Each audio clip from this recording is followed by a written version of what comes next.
السلام عليكم، ازيكم؟ النهارده هنعمل مع بعض المندي بطريقه سهله جدا وبسيطه. يعني لو عندك عزومه هتعمليه في البيت وبنفس طعم اللي بتشتريه من بره. هتعمليه بكل سهوله، بدون حفر، بدون برميل، بدون بقى ايه الحاجات الصعبه اللي بيعملوها المحلات بره، او ممكن احنا بنعمله في البيت. لكن احنا النهارده هنعمله بطريقه سهله وبسيطه جدا.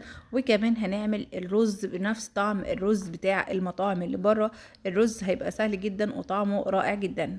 اول حاجه هجيب هنا كوبايه من الزبادي، وهجيب شويه بقى من البهارات دي عباره عن سماق معلقه صغيره، ومعلقه صغيره من السبع بهارات او اي بهارات عندك، وكمان كبابه صيني، وكمان فلفل اسود، وكمان نص معلقه من الجنزبيل، وكمان معلقه من او معلقه صغيره من الملح.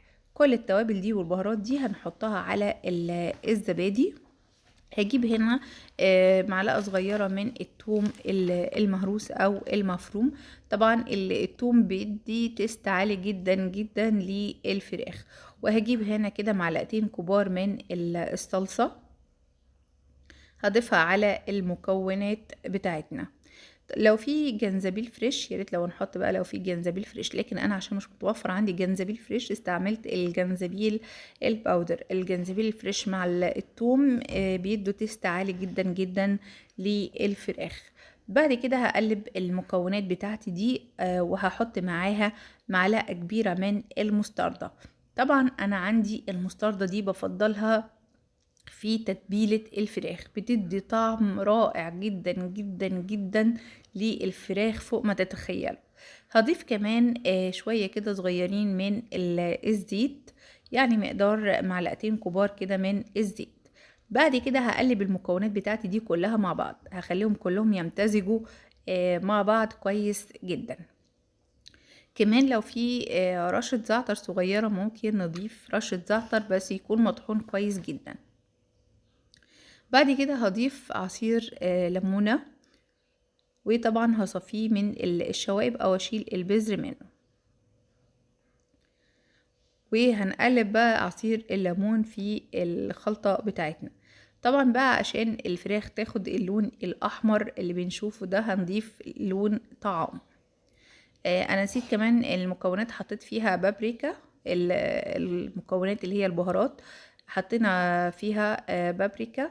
وبعد كده بجيب الفراخ بتاعتي، طبعا الفراخ بتاعتي بتبقى مغسولة كويس جدا، بتبلها بقى بالخلطة اللي احنا عملناها. ومن بره ومن جوه في كل مكان في الفراخ بتاعتنا كده بنضيف الخلطة بتاعتنا. وبعد كده بغطيها وبسيبها على جنب عشان تتشرب من التتبيلة. يعني اعملها قبلها ب4 ساعات، او ممكن اعملها من بالليل وبسيبها لتاني يوم. بعد كده هنروح عشان نعمل الحشو بتاع الفراخ. معايا هنا كده بصلة مبشورة ناعم، هديها يدوب تشويحة كده على النار تغير لونها حاجة بسيطة. بعد كده هنزل كوباية من الرز تكون مغسولة كويس جدا، وهنضيف رشة من الفلفل الأسود ورشة من الملح. هضيف بقى شوية من المية، شوية صغيرين كده يدوب يغطوا الرز. وحطيت هنا ضفت ربع معلقة من الثوم بيدي طعم حلو جدا، وغطيته بقى بشوية من المية. وبعد كده بغطي عليه وبسيبه لغاية لما الرز يتشرب المية. بعد كده الرز ما تشرب الميه حطيته في بوله زي ما انتوا شايفين كده، وسبته لغايه لما يبرد عشان اقدر انه انا امسك الرز بتاعي. بعد كده بحشي بيه الفراخ. طبعا انا فرغت الفراخ ما بين الجلد والصدور، بحيث انه انا اقدر احشي المنطقه دي بالرز. بحشي الفراخ بتاعتي من جوه. طبعا الرز بيبقى مستوي يعني نص سوا، فمش هياخد ويانا وقت. وبعد كده بقفل الفراخ بتاعتي، بجيب زي خيط كده، ما تقلقوش خالص، الخيط ده بنشيله في الاخر. وبعد كده بقفلها زي ما انتوا شايفين. وطبعا بعد ما حشيناها بالرز كويس جدا من الجناب، سواء ما بين الجلد واللحم ومن جوه. بعد كده بجيب كيس حراري زي ما انتوا شايفين كده، وبدخل الفرخة جواه، وبقفله كويس جدا بالسلك اللي بيبقى جاي معاه. نحاول كده بقدر الامكان انه احنا ندخل الفرخة لجوه، وكمان نقفل الكيس كويس جدا. بعد كده بجيب زي دبوس كده وبخرم الكيس زي ما انتوا شايفين كده، وبدخلها الفرن على درجة حرارة عالية، بتقعد معايا لمدة ساعة الا ربع او ساعة. طبعا انا خرمت الكيس بالدبوس عشان ما يفرقعش جوه الفرن. بعد كده عشان نعمل الرز معايا بصلتين كبار مبشورين ناعم زي ما انتوا شايفين كده، وبقلب البصل مع شوية من الزيت، بضيف عليهم نص معلقة من السكر، وبنقلب البصل زي ما انتوا شايفين كده. هلاقي بعد كده البصلة اخدت اللون الاصفر البسيط.